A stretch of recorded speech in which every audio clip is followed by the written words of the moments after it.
ಹಗ್ಗ ಜಗ್ಗಾಟ ಕಣ್ಣಾ ಮುಚ್ಚಾಲೆ ಆಟ ಆಡ್ತಾ ಇದಾರೆ. ಜನಪ್ರಿಯ ಶಾಸಕರಾದ ಸಮೃದ್ಧಿ ಮಂಜಣ್ಣ ಅವ್ರ ಮಾತನ್ನು ಕೇಳ್ತಾ ಇಲ್ಲ. ಇದು ಮುಳುಬಾಗಿಲು ತಾಲೂಕಿನ ಕಥೆ ಆದ್ರೆ ತಮ್ಮ ಕುರ್ಚಿಯನ್ನು ಉಳಿಸಿಕೊಳ್ಳಲು ಇವತ್ತು ಪೊಲೀಸ್ ಠಾಣೆ ಮೆಟ್ಲತ್ತಿದೆ. ದಿವಂಗತ ಡಿ.ಕೆ. ರವಿ ಅವರ ಒಂದು ಚಕ್ರವ್ಯೂಹದಲ್ಲಿ ಸಿಲುಕಿಸಿ ಅಕ್ರಮ ಸಕ್ರಮ ಮಾಡದಂತಹ ತಹಸೀಲ್ದಾರನ್ನು ವರ್ಗಾವಣೆ ಮಾಡಿದ್ರು. ಏಡುಕೊಂಡ್ಲು ಅವರಿಗೆ ಬಡ್ತಿ ನೆಪದಲ್ಲಿ ಅವ್ರನ್ನ ವರ್ಗಾವಣೆ ಮಾಡಿದ್ರು.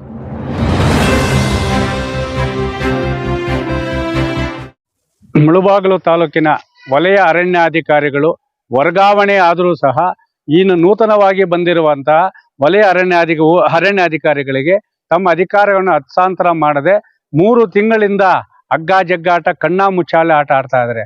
ಅದು ಸರ್ಕಾರದ ಆದೇಶಕ್ಕೂ ಕಿಮ್ಮತ್ತಿನ ಒಂದೇ ಒಂದು ಕವಡೆ ಕಾಸಿನ ಬೆಲೆ ಇಲ್ವಾ?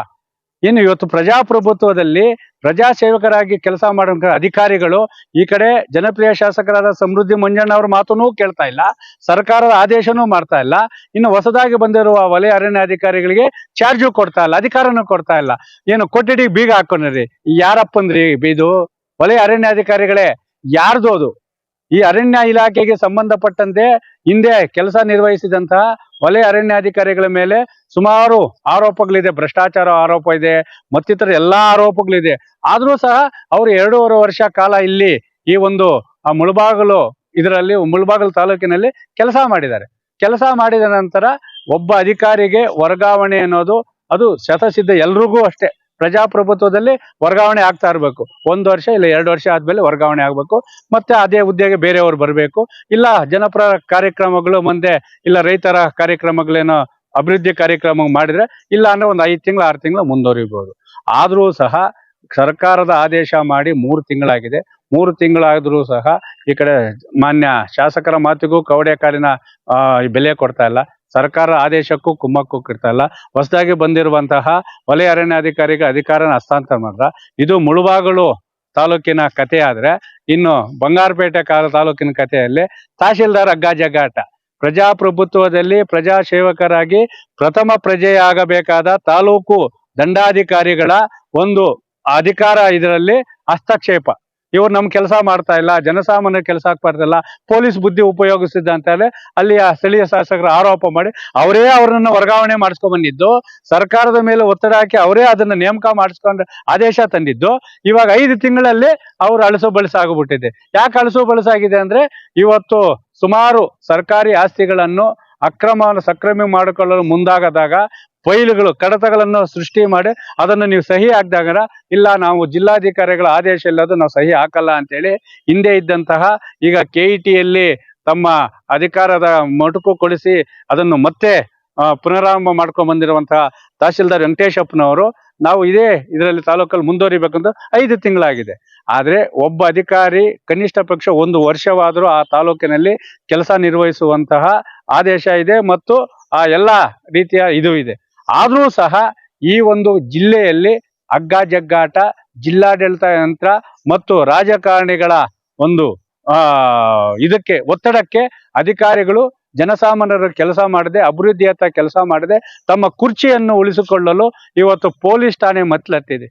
ಯಾಕಂದ್ರೆ ಬಂಗಾರಪೇಟೆ ತಹಸೀಲ್ದಾರ್ ಅವರ ಹುದ್ದೆಗೆ ಹಗ್ಗ ಜಗ್ಗಾಟ ಯಾವ ರೀತಿ ನಡೀತಾ ಇದೆ ಅಂತೇಳಿ, ಇವಾಗಿನ ತಹಸೀಲ್ದಾರ್ ಆಗಿ ನೇಮಕ ಮಾಡಿರೋ ಸುಜಾತಾ ಮೇಡಮ್ ಅವರು ನನ್ನ ಕಾರ್ನ್ ಕದ್ದು ಬಿಟ್ಟಿದ್ದಾರೆ ಅಂತ ಹೇಳ್ಬಿಟ್ಟು ಪೊಲೀಸ್ ಠಾಣೆಯಲ್ಲಿ ಏನಿವತ್ತು ಲಿಖಿತ ದೂರು ಕೊಡ್ತಾರೆ ಅಂತ ಹೇಳಿದ್ರೆ, ಇನ್ನು ಯಾವ ಮಟ್ಟಕ್ಕೆ ಈ ಕೋಲಾರ ಜಿಲ್ಲೆಯ ಆಡಳಿತ ಯಂತ್ರ ಕುಸಿದಿದೆ ಅನ್ನೋದಕ್ಕೆ ಉದಾಹರಣೆಯಾಗಿದೆ.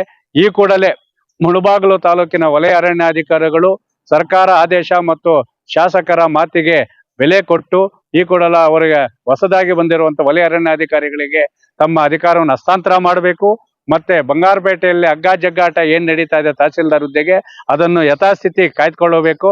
ಯಾಕಂದ್ರೆ ಹಿಂದೆ ಇದ್ದಂತ ವೆಂಕಟೇಶಪ್ಪನವರು KETಯಿಂದ ಆದೇಶ ತಂದಿದೆ.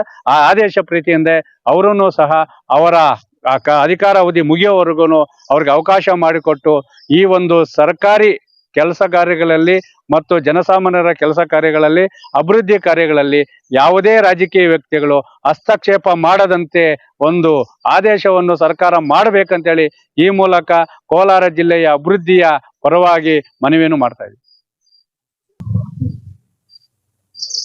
ಕೋಲಾರ ಜಿಲ್ಲೆಯಲ್ಲಿ ರಾಜಕಾರಣಿಗಳ ಕೈಗೊಂಬೆಯಾಗಿ ಕೆಲಸ ಮಾಡದ ಯಾವುದೇ ಅಧಿಕಾರಿ ಇರುವುದು, ಹಿಂದೆ ಇದ್ದಂತ ದಿವಂಗತ ಡಿ.ಕೆ. ರವಿ ಅವರ ಅವಧಿಯಿಂದ ಏನ್ ಜಿಲ್ಲಾಧಿಕಾರಿಯಾಗಿ ಬರ್ತಾ ಇದ್ದಾರೆ, ಆ ಜಿಲ್ಲಾಧಿಕಾರಿಗಳಿಂದ ವರ್ಗಾವಣೆ ಮಾಡೋದು, ಅವ್ರ ಮೇಲೆ ಒತ್ತಡ ಹಾಕೋದು, ಮಾನಸಿಕ ಹಿಂಸೆ ಕೊಡೋದು ಕೋಲಾರ ಜಿಲ್ಲೆಗೆ ಹೊಸದೇನಲ್ಲ.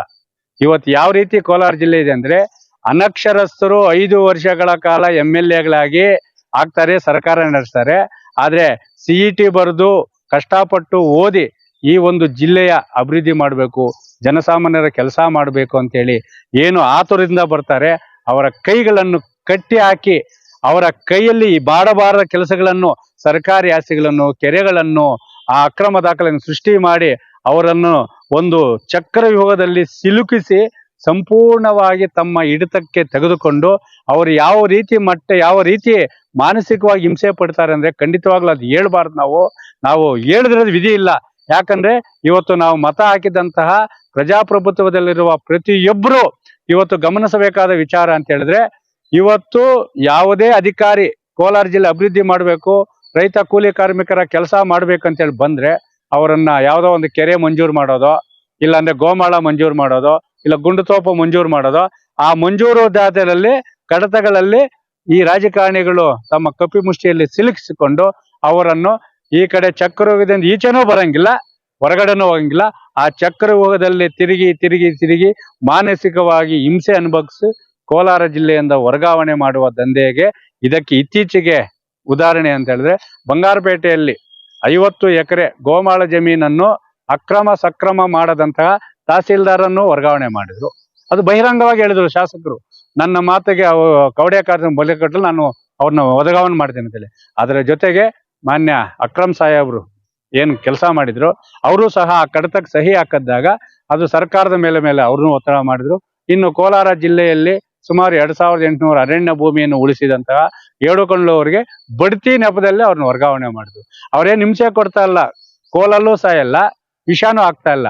ಅವ್ರೇನ್ ಮಾಡ್ತಾ ಇದಾರೆ ಅಂದ್ರೆ ಮುಂಬಡ್ತಿ ಎಂಬ ಒಂದೇ 2 ಪದನ ಉಪಯೋಗಿಸ್ಬಿಟ್ಟು ಅವನ್ ಬೇರೆ ಕಡೆ ವರ್ಗಾವಣೆ ಮಾಡ್ತಾ ಇದ್ದಾರೆ. ಕೋಲಾರ ಜಿಲ್ಲೆಯ ಜನತೆ ಎಚ್ಚರಿಕೆಯಿಂದ ಇರಬೇಕಾಗಿದೆ. ಅಂದ್ರೆ ರಾಜಕಾರಣಿಗಳ ಕಪಿಮುಷ್ಟಿಯಲ್ಲಿ ಇರುವಂತ ಅಧಿಕಾರಿಗಳು ಕೋಲಾರ ಜಿಲ್ಲೆಗೆ ಬೇಡ. ಪ್ರಾಮಾಣಿಕವಾಗಿ ಕೆಲಸ ಮಾಡುವಂತಹ ಅಧಿಕಾರಿಗಳನ್ನು ನೇಮಕ ಮಾಡಿ ಅಭಿವೃದ್ಧಿಗೆ ಹೆಚ್ಚಿನ ಆದ್ಯತೆ ನೀಡಬೇಕಂತೇಳಿ ಈ ಮೂಲಕ ಸರ್ಕಾರಕ್ಕೆ ನಾವು ಮನವಿಯ ಜೊತೆಗೆ ಎಚ್ಚರಿಕೆಯನ್ನು ನೀಡಬೇಕು.